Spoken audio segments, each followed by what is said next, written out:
அருமையாய் தேவனுடைய சமூகத்திலிருந்து தேவனுடைய பிள்ளைகளை நாங்கள் வாழ்த்துகிறோம். இந்த சுகமளிக்கும் செய்திக்கு வந்திருக்கிற ஒவ்வொருவரும் நீங்கள் சுகத்தோடு பலத்தோடு இருப்பீர்கள் என்று நாங்கள் விசுவாசிக்கிறோம். ஹல்லேலூயா. அதனால்தான் உங்களுக்காக நாங்கள் தொடர்ந்து தேவனுடைய வார்த்தையை, சுகமளிக்கும் வார்த்தையை நாங்கள் கொடுத்து கொண்டிருக்கிறோம். வேதம் சொல்கிறது, நம் கர்த்தர் சமீபத்திற்கும் அல்ல தூரத்துக்கும் தேவனாக இருக்கிறார். 100க்கு அதிபதியினுடைய வேலைக்காரனை சுகவீனமாக இருந்த பொழுது வேலைக்காரன் இயேசுவினிடத்தில் சொன்னான், ஆண்டவரே, நீர் என் வீட்டிற்கு வருவதற்கு கூட பார்த்திருந்தா அல்ல, நீர் ஒரு வார்த்தை சொல்லும், உம்முடைய சுகமளிக்கும் அந்த வார்த்தை தூரங்களை கட்டுப்படுத்தாது, என் வேலைக்காரன் எவ்வளவு தூரத்தில் இருந்தாலும் அதை சுகமாக்கும் என்று அந்த விசுவாசத்தோடு சொன்ன பொழுது கர்த்தர் இயேசு கிறிஸ்து, இஸ்ரவேலுக்குள் இப்படிப்பட்ட விசுவாசத்தை நான் பார்க்கவில்லை என்று ஆச்சரியப்பட்டார். அதனாலே நாங்கள் இங்கிருந்து உங்களுக்காக பிரார்த்தனை செய்கிறோம். நீங்கள் விசுவாசத்தோடு பிரார்த்தனை செய்யுங்க. கர்த்தர் சுகத்தை, ஆரோக்கியத்தை உங்களுக்கு கொடுப்பார். ஹல்லேலூயா. தொடர்ந்து இந்த வார்த்தைக்குள்ளாக கடந்து செல்வோம். விசுவாசத்தோடு என்னோடும் பாஸ்டர் டாக்டர் சீலா அவர்களோடும் இந்த பாடலை விசுவாசத்தோடு பாடுங்கள். கர்த்தருடைய நாமம் மகிமைப்படும்.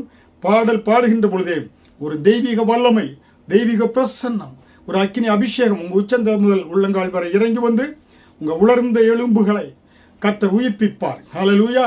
அந்த உயிர் தெழுந்த வல்லமை உங்கள் சரீரங்களே இறங்கி வரும். ஹல்லேலூயா. எங்களோடு கூட இந்த பாடலை இணைந்து பாடுங்க.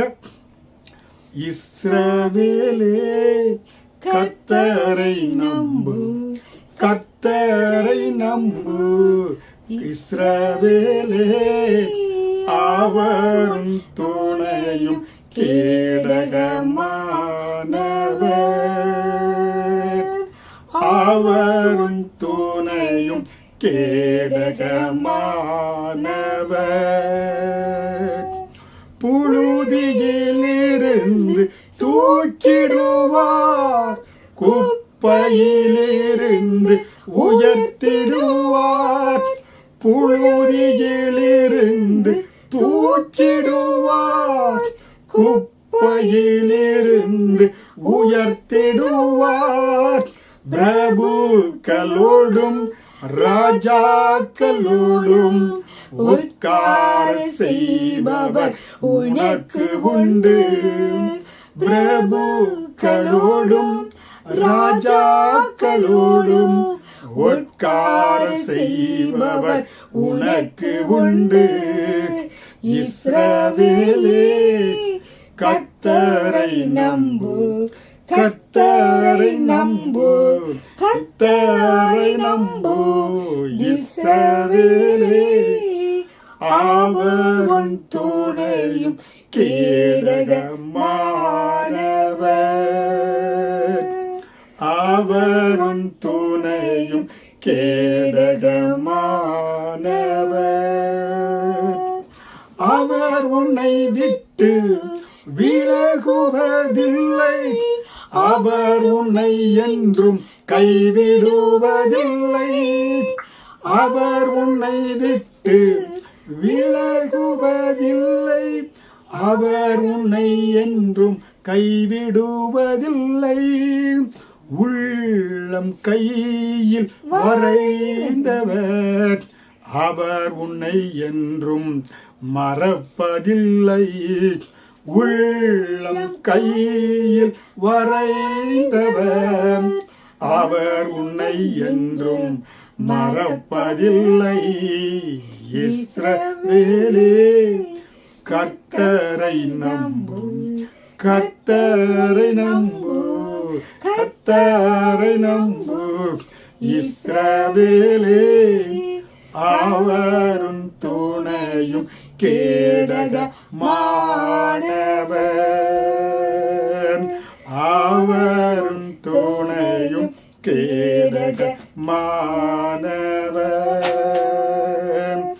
அக்கினி மீது நீ நடக்கும் போதும், ஆறுகளை நீ கடக்கும் போதும், அக்கினி மீது நீ நடக்கும் போதும், ஆறுகளை நீ கடக்கும் போதும், அக்கினி பற்றாது ஆறுகள் புரளாது, ஆண்டவர் உன்னோடு இருப்பதாலே, அக்கினி பற்றாது ஆறுகள் புரளாது ஆண்டவர் உன்னோடு இருப்பதாலே இஸ்ரவேலே கர்த்தரை நம்பு, கர்த்தரை நம்பு, கர்த்தரை நம்பு இஸ்ரவேலே, அவரும் துணையும்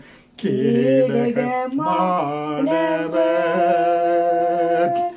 அவரும் துணையும் கேடகமானவர்.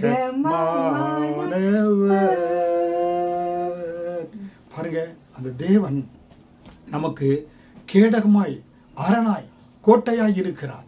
அருமையான தேவனுடைய பிள்ளைகளே, இந்த இயேசுவை நாங்கள் இன்றைக்கு உங்களுக்கு அறிமுகப்படுத்துகிறோம்.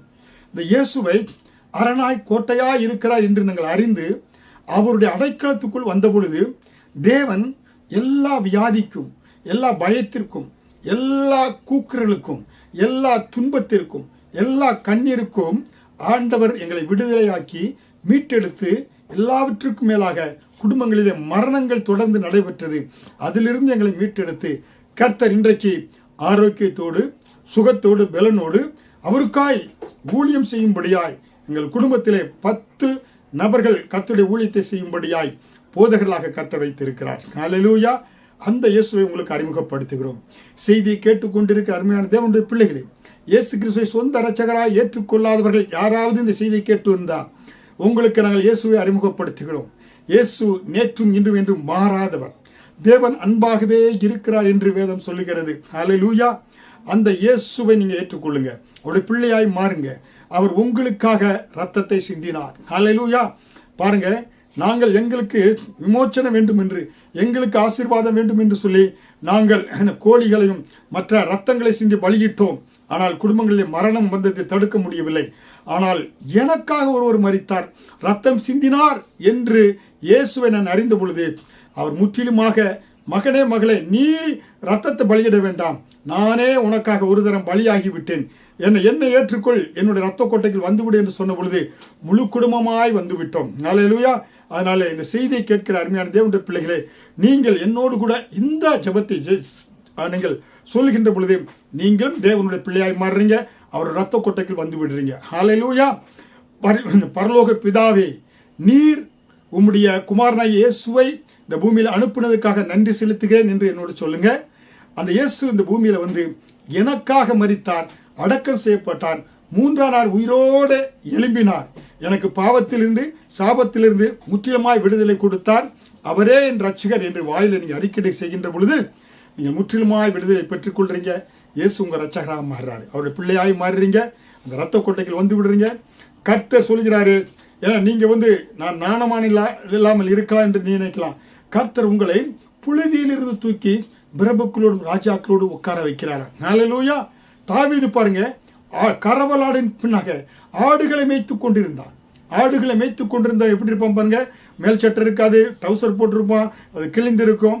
அப்படி மேய்த்து கொண்டிருந்த அந்த தாவீதை கர்த்தர் என புழுதியிலிருந்து தூக்கி பிரபுக்களோடு இஸ்ரவேல் தேசத்தினுடைய ராஜாவாக 40 தேசங்களினுடைய பேரரசனாக கர்த்தர் உயர்த்தினாருங்க. அவர் சொன்னாரு, பிரபுக்களோடு ராஜாக்களோடு உட்கார செய்கிறவர் புழுதியிலிருந்து. இன்றைக்கு நீங்க எப்படிப்பட்ட சூழ்நிலையில, ஐயோ நான் வந்து எனக்கு தகுதி இல்லையே, நான் ஒரு ஏழ்மை, ஒரு கிராமத்துல வாழ்கிறேனே, நான் எந்த வந்து யாரும் என்னை வந்து எல்லாரும் அசட்டை செய்கிறார்கள் என்று நினைக்கலாம். உங்களைத்தான் கர்த்தர் இயேசு உங்களுக்காக பூமிக்கு இறங்கி வந்து உங்களை தூக்கி நிறுத்த விரும்புகிறார், உங்களை பிரபுக்களோடும் ராஜாக்களோடும் உட்கார செய்ய வைக்க விரும்புகிறார். ஹல்லேலூயா. பாருங்க, நான் சாதாரண ஒரு கிராமத்துல படித்தவன், கிராமத்துல என வந்து வாழ்ந்தவன். என்னை கர்த்தர் அப்படியாக உயர்த்தி இந்திய தேசத்திலே பொதுப்பணித்துறையில என்னை கர்த்தர் ஒரு இன்ஜினியராக பணிபுரிய வைத்தார். அநேக அதிகாரிகளோடு கூட பழகும்படியாக. அதுக்கப்புறமாக சிங்கப்பூர் தேசத்திற்கு வந்து இன்றைக்கு 29 வருடங்களாக இந்த தேசத்திலும் கர்த்தருடைய ஊழியங்களை சபை ஸ்தாபிக்கவும் அநேக அதிகாரிகளோடு வந்து பழகுவதற்கும் சந்திப்பதற்கு கர்த்தர் உதவி செய்திருக்கிறார். அறியாத சைனீஸ் ஆபீசர்கள் அநேக அதிகாரிகளோடு கூட, புரியுங்களா? அப்படிப்பட்ட அந்த தெய்வம் இன்றைக்கு உங்களையும் உயர்த்தி ஆசீர்வதித்து உயர்த்த விரும்புகிறார். ஹல்லேலூயா. அதே போல அவர் வாக்கு கொடுத்திருக்கிறார், நான் உன்னை விட்டு விலகுவதும் இல்லை, உன்னை கைவிடவும் இல்லை, நான் உள்ளங்கையில் வரைந்திருக்கிறேன், உன்னை நான் என்றைக்கும் மறப்பதில்லை என்று வாக்கு கொடுக்கிறார். அன்றைக்கு பாருங்க, இஸ்ரவேல் ஜனங்கள் பார்த்தீங்கன்னாக்க, ஏன்னா அன்றைக்கு 30 லட்சம் ஜனங்கள் வனாந்திரத்தில் வர்றாங்க. இந்த 30 லட்சம் ஜனங்களையும் சபிக்கும்படியாய் பாலாக் என்ன செய்கிறான், பிலேயாமின் இடத்துல பணத்தை கொடுத்து லஞ்சத்தை கொடுத்து, பிலேயாம் ஒரு தீர்க்கதரிசி, இந்த இஸ்ரவேல் ஜனங்களை அவன் அந்த தீர்க்கதரிசி ஆசீர்வதித்தால் ஆசீர்வாதம் வருவாய், ஜனங்கள் பெற்றுக்கொள்வாங்க, சபித்தால் சாபம் வரும் என்பதை அறிந்த பாலாக் பிலேயாமை கூட்டு கொண்டு வந்து இந்த ஜனங்கள் பள்ளத்தாக்கிலே 3 மில்லியன் 30 லட்சம் ஜனங்கள் படுத்து இருக்கிறாங்க, நன்றாக தூங்கி கொண்டு இருக்கிறாங்க.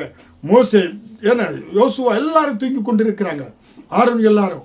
ஆனால் அந்த இரவில் அவங்களுக்கு தெரியாது, அவர்களுக்கு விரோதமாய் அங்கே அந்த மலை சுற்றி 3 பக்கம் மலை இருக்கிறது. அங்கே பிலேயாம் பாலாக் ஏவப்பட்டு பார்த்தீங்கன்னாக்க ஒரு மலையில 7 ஆடுகள் 7 காளைகள் பலியிட்டாங்க, 14. ஏன்னா பலியிட்டு அவர்கள் வாயை பிலேயாம் வாயை திறந்து இஸ்ரவேல் ஜனங்களை சபிக்க தொடங்குறான். சொல்றான், நான் ஆசீர்வதிக்க கட்டளைப்பட்டேன், பெற்றிருக்கிறேன், தேவ ஜனங்கள் இவர்களை சபிக்க முடியாது என்று வாயிலிருந்து வருகிறது. புரியுங்களா? ஆனால் பாலாக் பார்க்குறான், என்ன சபிக்க சொன்ன ஆசீர்வதிக்கிறான்ட்டு அடுத்த மலைக்கு கூட்டு போகிறான். பள்ளத்தாக்கில் படுத்திருக்கிறாங்க, அவர்களுக்கு தெரியாது தமக்கு விரோதமாய் அங்கே மந்திரம் நடக்கிறது என்று. அங்கே இருந்து இப்பொழுது 7 ஆடு 7 காளையை பலியிடுறாங்க.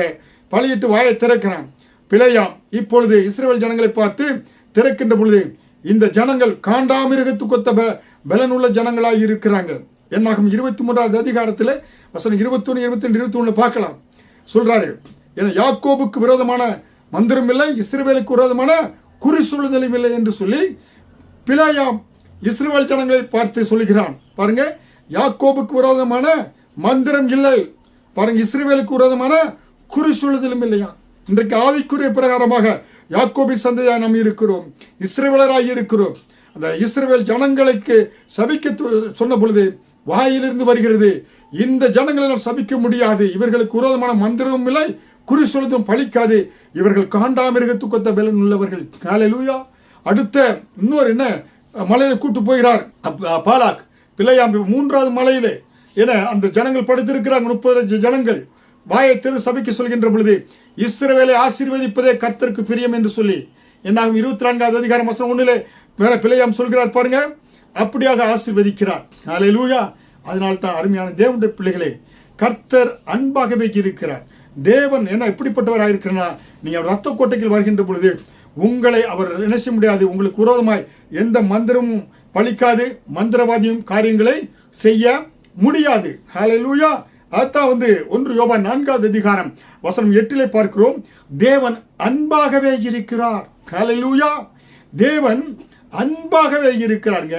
அருமையான தேவனுடைய பிள்ளைகளே, தேவன் அன்பாகவே இருக்கிறார் என்பதை எப்படி பார்க்கலாம்? விசேஷமாக கர்த்தர் வாலிப மரணத்தை தடுக்கிறார். நம்முடைய கர்த்தர், நம்முடைய தேவனாய் இயேசு கிறிஸ்து வாலிப மரணத்தை தடுக்கக்கூடியவராய் இருக்கிறார். அருமையான செய்தி கேட்டுக்கொண்டிருக்கிற வாலிபர்களே, சற்று இந்த வார்த்தைக்கு செவி கொடுங்க. நீங்க உங்களுடைய மரணத்தை உலகத்தின் பின்பாக உலக சிற்றின்பங்களுக்கு பின்னால் ஓடிக்கொண்டிருக்கிறீங்களா? அதனால கூட தோல்வி நிமித்தம் ஒருவேளை நீங்க சூசைட் பண்ணலாம் தீர்மானித்திருக்கிறீங்களா? மரணம் தான் எனக்கு முடிவு என்று நினைத்திருக்கீங்களா? இயேசுவை ஏற்றுக்கொள்ளுங்க. இயேசு இந்த பூமியிலே வாலிப மரணத்தை தடுத்து நிறுத்தினார். ஹல்லேலூயா. கர்த்தராகிய இயேசு கிறிஸ்து பழைய ஏற்பாட்டில் பார்க்கின்ற பொழுது வாலிப மரணத்தை தடுத்து நிறுத்தினார். ஹல்லேலூயா. ஆதியாகமத்தில் பார்க்கின்ற பொழுது ஆதியாகமம் 3வது அதிகாரம் வசனம் 21 தேவனாய கர்த்தர் ஆதாமுக்கும் அவன் மனைக்கும் தோல் உடைகளை உண்டாக்கி அவர்களுக்கு உடுத்தினார் என்று. ஆதாம் பாவம் செய்த பொழுது, ஏவாள் கொடுத்த பழத்தை சாப்பிட்டு பாவம் செய்த பொழுது, பாவம் செய்கிற ஆத்துமா சாக வேண்டும். அங்கே ஆதாம் சாக வேண்டும், ஏவாள் சாக வேண்டும். ஆனால் கர்த்தர் ஆதாமை தப்புவித்து ஏவாளை தப்புவித்து ஒரு மிருகத்தை அடித்து தோல் உடைகளை உடுத்தினார். ஹல்லேலூயா. பாருங்க, தேவன் அன்பாகவே இருக்கிறார்.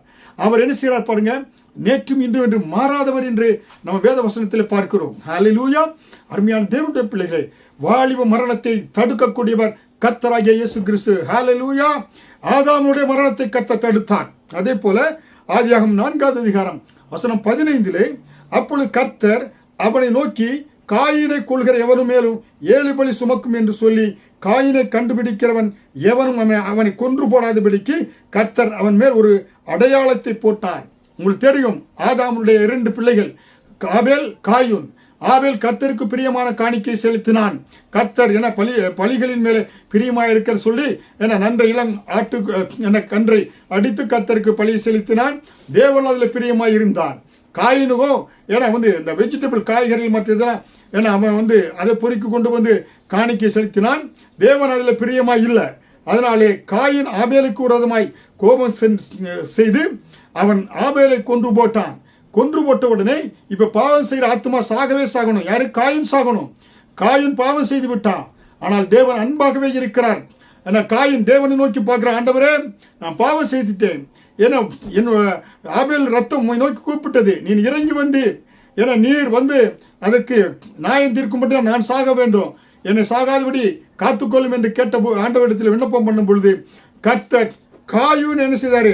யாரும் அவனை கொன்று போடாதபடி அவனுக்கு என்ன அவன் ஒரு அடையாளத்தை போட்டார் என்று பார்க்கிறோம். பாருங்க, அவன் பாவம் செய்தா இருந்தாலும் தேவன் அன்பாகவே இருக்கிறார். ஆதாமுக்கு அன்பாக இருந்தார். ஆதாம் மரிக்க வேண்டும், ஆதாமை தப்புவித்தார். வாலிப பிள்ளைகளே, நீங்கள் மரிப்பது கர்த்தருக்கு பிரியமல்ல. வாலிபன் மரிப்பது இயேசுவுக்கு பிரியமல்ல. ஏனென்றால் வாலிப பிரயாசத்திலே இயேசு மரித்து வாலிபர்கள் வாழ்ந்திருக்க வேண்டும், இந்த உலகம் வாழ்ந்திருக்க வேண்டும் என்று ஒரு வாலிபன் சிலுவையிலே என்ன சொன்ன பார்த்தீங்கன்னா தொங்கினார். ஹல்லேலூயா. சரித்திர ஆசிரியர் சொல்றாங்க, அவருடைய எலும்பெல்லாம் எண்ணலாமா, அவருடைய அங்கியெல்லாம் பங்கு போட்டார்கள் என்றால் அவர் நிர்வாணமாக தொங்கினார் என்று சொல்றாங்க. ஹல்லேலூயா. இயேசு நீ உன்னுடைய நிர்வாணம் காணாதபடிக்கு, நீ இந்த பூமியிலே மரிக்காதபடி உனக்காக வாலிபனாக இயேசு சிலுவையிலே மரித்தார் என்பதை நினைவில் வைத்துக்கொள். அதனால் தான் வாலிப மரணத்தை தடுக்கும் கர்த்தர் என்று பார்க்கிறோம்.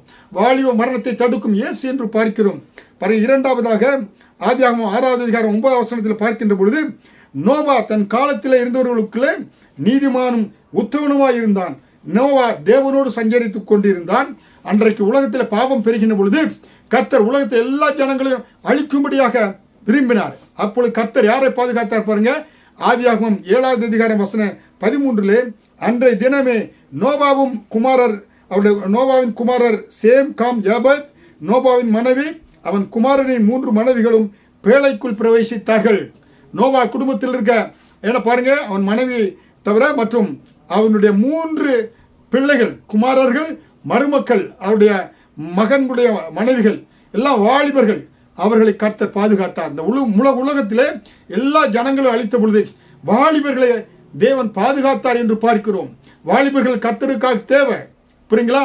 இயேசு கிறிஸ்து ஒரு 80 வயதுல 90 வயதுல மறித்து இந்த புரோஜன வாழ் நாட்கள்லாம் ஏன்னா அவர் வாழ்ந்து விட்டு, ஆனால் ஒரு வாலிபன் வயதில் மரித்தார் என்றால் அநேக வாலிபர்கள் கர்த்தருக்காக எழும்ப வேண்டும். வாலிபர்கள் தேவனுக்காக சுவிசேஷம் அறிவிக்க வேண்டும், உலகமெங்கும் செல்ல வேண்டும் என்று ஒரு வாலிபன் தன்னுடைய வாலிப வயதிலே சிலுவையிலே தொங்கி இயேசு மரித்தார் என்று பார்க்கிறோம். வாலிப மரணத்தை கர்த்தர் வெறுக்கிறார், தடுக்கிறார். இன்றைய செய்தியுடைய தலைப்பாதான் வாலிப மரணத்தை இயேசு தடுக்கிறார். ஹல்லேலூயா. அருமையான தேவனுடைய பிள்ளைகளே, ஆதியாகமம் 22வது அதிகாரம் 10 பின்பு ஆபிரகாம் தன் குமாரனை வெட்டும்படிக்கு தன் கையை நீட்டி கத்தியை எடுத்தான். பாருங்க, வாலிபனாகிய ஈசாக்கை கொல்லும்படியாக தன்னுடைய ஆபிரகாம் என்ன செய்தார்? கத்தி எடுத்து அவனை கொல்லும்படியாக சென்ற பொழுது கர்த்தர் என்ன செய்தாரு?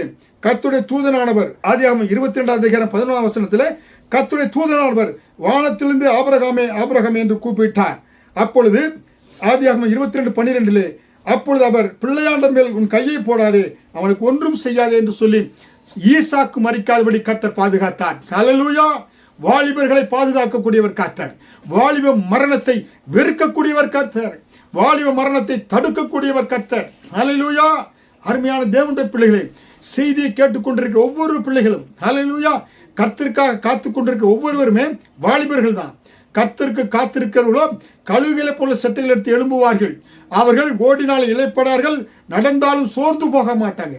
கர்த்தர் அப்படிப்பட்ட ஒரு பலனை கொடுக்கக்கூடியவராக இருக்கிறார். ஈசாக்கை கர்த்தர் சாகாதபடி ஆண்டவர் பாதுகாத்தார் என்று பார்க்கிறோம். ஆதியாகமம் 27வது அதிகாரம் 42வது வசனத்திலே மூத்த குமாரனாகிய ஏசாவின் வார்த்தைகள் ரெபெக்காளுக்கு அறிவிக்கப்பட்டது.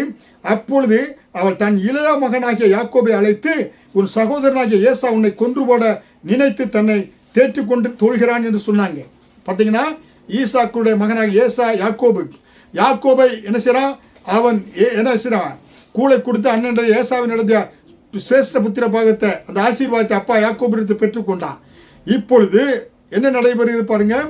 இப்பொழுது யாக்கோபை கொல்லும்படியாய் ஏசா நினைத்த பொழுது கர்த்தர் என்ன செய்தாரு, என்ன தன்னுடைய தாயாராகிய ரெபெக்காள் மூலம் ஆதியாகமம் 27வது அதிகாரம் 43 நீ எழுந்து புறப்பட்டு ஆரானில் இருக்கிற என் சகோதரனாகிய லாபானிடத்துக்கு ஓடி போ என்று ஆண்டவர் சொன்னார் என்று பார்க்கிறோம். அன்று அங்க ரெபெக்காள் மூலமாக யாக்கோபு தப்பிக்கப்பட்டான். யாக்கோபு என்ற வாலிபனை தேவன் பாதுகாத்தார் என்று நாம் பார்க்கிறோம். அதனால் தான் நம்ம இன்றைக்கு என்ன சொல்கிறோம், ஆபிரகாம், ஈசாக்கு, யாக்கோபு, தாவீதின் குமாரனாய் இயேசு கிறிஸ்து என்று சொல்கிறோம். கர்த்தர் எப்படியாக வாலிபர்களை பாதுகாத்தார் என்று நாம் பார்க்கிறோம். ஹல்லேலூயா. அதுக்கப்புறமாக இந்த யாக்கோபுடைய குமாரனாகிய யோசேப்பு, அவன் ஒரு வாலிபன். அவனுடைய சகோதரர்கள் 11 பேரும், மொத்தம் 12 பேர்ல யோசேப்பை தவிர 11 பேர்களும் யோசேப்பு தகப்பனுடைய இடத்துல தயவு பெற்றிருந்தான். சொப்பனங்களுக்கு அர்த்தம் சொன்னான். ஏன்னா தப்பா அப்பா அவனை நேசித்தாரு. உடனே நினைச்சுதாங்க தன்னுடைய 11 சகோதரர்களும் யோசேப்பை கொல்லும்படியாக தீர்மானித்த பொழுது ஆதியாகமம் 37வது அதிகாரம் வசனம் 20 என்ன செய்யறாங்க பாருங்க, அவனை கொலை செய்யும்படி சதி ஆலோசனை பண்ணினார்கள் யோசேப்பை கொல்லும்படி. ஆதியாகமம் 37வது அதிகாரம் 20 அவனை கொன்று இந்த குழியில் ஒன்றிலே அவனை போட்டு துஷ்டமிருகம் பட்சித்தது என்று சொல்லுவோம் பாருங்கள் என்றார்கள். பாருங்க, ஏன்னா அவனை குழியில தள்ளி போட்டு அந்த யோசேப்பை கொல்லும்படியா சகோதரர்கள் என்ன செய்தாங்க, தீர்மானித்தாங்க. ஆனாலும் யோசேப்பை கொல்லாதபடி கர்த்தர் பாதுகாத்து அவருடைய சகோதரர் அவனை எதிர்த்து மீதியான இடத்துல வித்து போட்டாங்க. அவன் எகிப்து தேசத்துக்கு வருகிறான் என்று பார்க்கிறோம். ஹல்லேலூயா. அருமையான தேவனுடைய பிள்ளைகளே, தேவன் எப்படியாக வாலிப மரணத்தை தடுக்கிறார் என்று பார்க்கிறோம். தடுப்பது மட்டுமல்ல, அந்த வாலிபர்களை கொண்டு கர்த்தர் பெரிய காரியத்தை செய்யக்கூடியவராக இருக்கிறார். ஹல்லேலூயா. அருமையான தேவனுடைய பிள்ளைகளே, ஒருவேளை வாழ்க்கையை முடித்துக் கொள்ளலாம் என்று என நினைத்துக் கொண்டிருக்கிற யாராவது இந்த செய்தியை கேட்டுக்கொண்டிருந்தா, கர்த்தர் உன்னை ரட்சித்து மரணத்திலிருந்து உன்னை மீட்டெடுத்து மரணத்தை மாற்றி உன்னை கர்த்தர் இந்த பூமிக்கு ஆசீர்வாதமாய் புழுதிலிருந்து தூக்கி எடுத்து பிரபுக்களோடும் ராஜாக்களோடும் உட்கார வைக்கிறார். குப்பையிலிருந்து தூக்கி எடுத்து உன்னை பிரபுக்களோடும் ராஜாக்களோடும் உட்கார வைக்கக்கூடிய தேவனாய் இருக்கிறார். ஹல்லேலூயா. அதனால தான் நம்ம இதில் பார்க்கிறோம். எபேசியர் 2வது அதிகாரத்தில் என்ன வசனம் 7 பார்க்கின்ற பொழுது கூட 4 முதல் 7 பார்த்தா தேவன் நம்மை என்ன செய்திருக்க, இயேசு கிறிஸ்து அவர் நம்மை மீட்டெடுத்து, ஏன்னா பிதாவின் வலது பாரிசத்தில் இயேசு உட்கார்ந்து இருக்கிறாரு.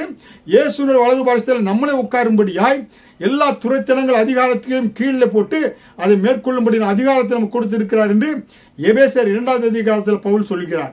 அப்படிப்பட்ட உயர்ந்த ஸ்தானத்திலே, ஹெவன்லி பிளேஸ்ல, உன்னதத்திலே தேவன் நம்மை உட்கார வைக்கிறாராம். உட்கார வைத்து விட்டார் இயேசு சிந்திய ரத்தத்தின் மூலமாக.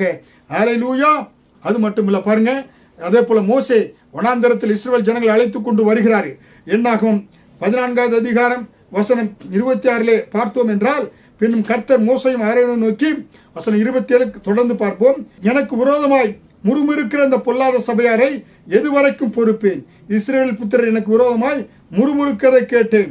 28வது வசனத்தில் என்னாகும் 14:28 நீ அவர்களோடு சொல்ல வேண்டியது என்னவென்றால், நீங்கள் என் செவிகள் கேட்க சொன்ன பிரகாரம் உங்களுக்கு செய்வேன் என்பதை என் ஜீவனை கொண்டு சொல்கிறேன் என்று கர்த்தர் உரைக்கிறார்.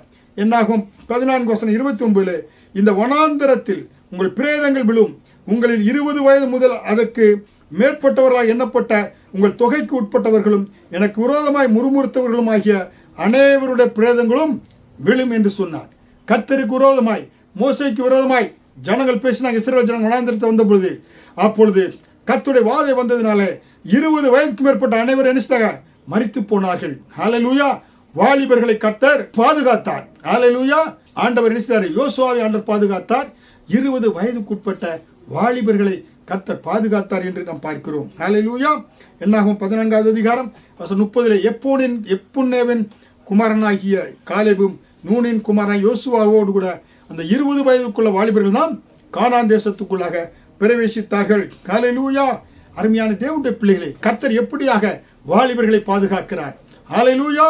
அருமையாய் சற்று யோசிங்க. வாலிப மரணத்தை வெறுக்கக்கூடியவர் கர்த்தர் என்று பார்க்கிறோம். சாமுவேல் அதாவது புத்தகத்துக்கு வருகின்ற பொழுது கர்த்தர் தாவீதை எப்படியாக பாதுகாக்கிறார் என்று 1 சாமுவேல் 19வது அதிகாரத்திலிருந்து 22வது அதிகாரத்தை வரை பார்க்கலாம்.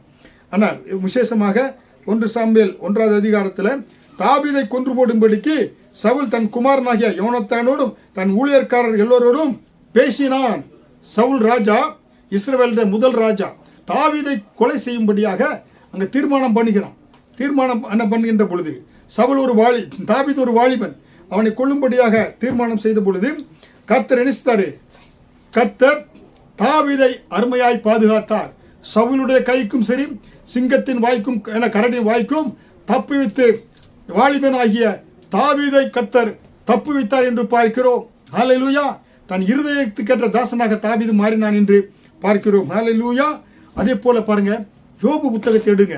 யோபு புத்தகத்தை எடுத்தோம் என்றால் யோபு 1ஆம் அதிகாரம் வசனம் 2 யோபுக்கு 7 குமாரர்களும் 3 குமாரத்திகளும் பிறந்தார்கள். பாருங்க, யோபு 1ஆம் அதிகாரம் வசனம் 19 வனாந்திர வழியாய் பெருங்காற்று வந்து அந்த வீட்டின் 4 மூலையில் அடிக்க அந்த பிள்ளைகள் மேல் விழுந்ததினால் அவர்கள் இறந்து போனார்கள். யோபுடைய வாலிய பிள்ளைகள் 7 பையன்க 3 பிள்ளைகள் என்ன மரித்து போய்விட்டார்கள். யோபுடைய பிள்ளையோட வாழ்க்கை மரணத்துக்கு சாத்தான் காரணமாக இருந்தான், இயேசு காரணம் அல்ல. யோபு சொன்னான், கர்த்தர் கொடுத்தார், கர்த்தர் எடுத்தார், கர்த்தர் நாமத்து ஸ்தோத்திரம் என்று. கர்த்தர் கொடுப்பவர் எடுப்பவர் அல்ல. தேவன் அன்பாகவே இருக்கிறார். ஆதாம் மரிக்க வேண்டும், ஆதாமை மரிக்காதபடி ஆண்டவர் பாதுகாத்தார். ஹல்லேலூயா. யோவான் 11:43 இவைகளை சொன்ன பின்பு லாசருவே வெளியே வா என்று உரத்த சத்தமாய் கூப்பிட்டார். அப்பொழுது மரித்தவன் வெளியே வந்தான் என்று யோவான் 11:44 பார்க்கிறோம். மரித்த லாசருவை கர்த்தர் உயிரோடு எழுப்பினார். ஹல்லேலூயா. அருமையான தேவனுடைய பிள்ளைகளே, ஏன் என்றால் இயேசு கிறிஸ்து அவர் சிலுவையிலே தொங்கிய பொழுது சங்கீதம் 22ஆம் அதிகாரம் 17 தீர்க்கதரிசனம் சொல்லப்பட்டிருக்கிறது. என் எலும்புகளை எல்லாம் நான் எண்ணலாம், அவர்கள் என்னை நோக்கி பார்த்து கொண்டிருக்கிறார்கள். பாருங்க, ஒரு வாலிபன் சிலுவையிலே தொங்கிக் கொண்டிருக்கிறான். வசனம் சொல்ல பாருங்க, வஸ்திரங்களை தங்களுக்குள்ளே பங்கிட்டு என் உடையின் பேர் சீட்டு போட்டார்கள் என்று சங்கீதம் 22:18 பார்க்கிறோம். வஸ்திரங்களை எல்லாம் களைஞ்சிட்டாங்க, எலும்புகள் எல்லாம் தெரிகிறது. என்ன படத்தில் நம்ம ஒரு துணி இருக்கிறது என்று பார்க்கிறோம் இயேசு கிறிஸ்துக்கு. ஆனால் லிட்டரலாக நீங்கள் பார்த்தீங்கன்னா அது நிர்வாணமாக இயேசு தொங்கினாராம். அப்போ அத்தனை பேரும் பெண்கள் எல்லாம் பார்க்குறாங்க. அவருக்கு எப்படியா இருக்குது அவமானம், எல்லாரும் என்ன நோக்கி பார்த்து கொண்டிருக்கிற அவமானம். நாம் நிர்வாணமாய் தெரியாதபடி இயேசு அவர் அவமானத்தை சுமந்தார். அவர் நிர்வாண கோலமாக அவர் சிலுவையிலே தொங்கினார். ஒரு வாலிபன் என்ன பார்த்தீங்கன்னாக்கா நிர்வாண கோலமாய் சிலுவையிலே தொங்கியது மாதிரி இங்கே காண்பிக்கப்படுகிறது. ஹல்லேலூயா. காரணம், வாலிப மரணத்தை இயேசு கிறிஸ்து வெறுக்கிறார். வாலிப மரணத்தை இயேசு கிறிஸ்து தடுக்கிறார். அருமையான தேவனுடைய பிள்ளைகளே, இந்த செய்தியை கேட்டுக்கொண்டிருக்கிற அருமையான தேவனுடைய பிள்ளைகளே, இன்றைக்கு இயேசு கிறிஸ்துடைய கரம் உங்களை தொடுகிறது. மரணத்தை தேவன் என்ன வெறுக்கிறார். மரணத்தின் பிடியில் இருக்கிற உங்களை இயேசு கிறிஸ்து உங்கள் மரணத்தினுடைய படுக்கையை மாற்றி போடுகிறார். தேவன் அன்பாகவே இருக்கிறார். நான் கர்த்தர், நான் மாறாதவர் என்று மல்கியா 3ஆம் அதிகாரம் 6ஆவது வசனத்தில் பார்க்கிறோம். ஆதாம் மரிக்காதபடி, காயின் மரிக்காதபடி, கர்த்தர் ஒவ்வொருவரும் மரிக்காதபடி ஆண்டவர் பாதுகாத்தார். ஈசாக்கு மரிக்காதபடி, அதே போல இஸ்ரவேல் ஜனங்கள் வாலிபர்கள் மரிக்காதபடி, தாவீது மரிக்காதபடி கர்த்தர் பாதுகாத்தாரே. அதே தேவன் இன்றைக்கு மரணத்தை தடுத்து நிறுத்துகிறார். இயேசு கிறிஸ்து நேற்றும் இன்றும் என்றும் மாறாதவராய் இருக்கிறார் என்று எபிரேயர் 13ஆம் அதிகாரம் 8ஆம் வசனத்தில் பார்க்கிறோம். அதே போல 1 யோவான் 4ஆம் அதிகாரம் 8 அவர் தேவன் அன்பாகவே இருக்கிறார். ஹல்லேலூயா. மல்கியா 3:6 நான் கர்த்தர், நான் மாறாதவர் என்று சொல்கிறார். ஹல்லேலூயா. அருமையான தேவனுடைய பிள்ளைகளே, உங்களுக்காக பிரார்த்தனை செய்கிறேன். இந்த வேளையில் செய்தியை கேட்டுக்கொண்டிருக்க அருமையான தேவனுடைய பிள்ளைகளே, நீங்கள் எப்படிப்பட்ட வியாதியோடு கூட கடந்து செல்லலாம். ஒருவேளை கேன்சர் வியாதி, உங்களுடைய சரீரத்தில் எந்த பகுதியில் கேன்சர் கட்டி இருக்கலாம், இல்லை சரீரத்தில் இருதயத்தில் உங்களுடைய ஹார்ட் பிளாக்கேஜ் இருக்கலாம், இல்லை கிட்னி ப்ராப்ளம், அதாவது கிட்னி ஃபங்க்ஷன் ஆகாமல் இருக்கலாம், இல்லை பிளட் ப்ரெஷரோடு கூட, இல்லை சுகர் கம்ப்ளைண்டோடு கூட இருக்கலாம். சரீரத்தில் எந்த வியாதியாக இருந்தாலும் இப்பொழுதே இயேசு கிறிஸ்து கொடுத்த அதிகாரத்தின்படி அவர் நாமத்தில் இயேசுவின் ரத்தத்தை உச்சந்தல் உள்ளவங்களால் தெளிக்கிறேன். எல்லா வியாதிகள் நீங்கட்டும். எல்லா வியாதிகளை நீர் குணமாக்குவீராக. ஒவ்வொரு சரித்திர பலவீனங்கள், இடுப்பு வலி, கழுத்து வலி, கால் வலி எல்லாம் நீங்கட்டும். அற்புத சுகம் உண்டாகட்டும். ஆண்டவரே, இவர்கள் போக்கிலும் வரத்திலும் சுகத்தோடு இருக்கட்டும். சமாதானம் குடும்பத்தில் பெருகட்டும். தடைப்பட்ட எல்லா திருமணம் நடைபெறட்டும். தடைப்பட்ட ஆண்டவர் வேலை வாய்ப்புகள் உருவாகட்டும். ஆண்டவரே, ஆரோக்கியம் உண்டாகட்டும். காண்டாமிருகத்துக்கு வந்த பலனை, கழுகளை போல சட்டில் எடுத்து எலும்புபடியான பலனை, ஆண்டவரே உன்னதத்துக்குரிய பலனை, மான்கால்களுக்கு பலனை கொடுங்க. ஆண்டவரே, இவர்கள் சாவாமல் ஆண்டவரை பிழைத்திருந்து உங்களுடைய செய்திகளை விவரிக்கட்டும். சங்கீதம் 118:17 படி அந்த வாக்கு தத்தத்தை இவர்கள் மேலே நான் ஆண்டவரே சொல்கிறேன். இவர்கள் சாவாமல் பிழைத்திருந்த பூமியிலே உங்களுடைய கிரியைகளை விலைக்கு சொல்லட்டும். சாட்சியா இருக்கட்டும். நீர் ஆசீர்வதிங்க. வார்த்தை அனுப்பி குணமாக்குங்க. கர்த்தர் தாமே தொடர்ந்து காத்துக்கொள்ளும், ஆசீர்வதியும். இயேசுவின் மூலம் ஜெபிக்கிறேன் ஜீவனுள்ள நல்ல பிதாவே, ஆமென். நீங்க பெற்ற ஆசீர்வாதத்தை எங்களுக்கு தெரியப்படுத்துங்க, எழுதுங்க. உங்களுக்கு தொடர்ந்து ஜெபிக்கிறோம். இந்த சுகமளிக்கும் செய்தியை தொடர்ந்து கேளுங்க. கர்த்தர் தாமே மகிமைப்படுவாராக. ஆமென்.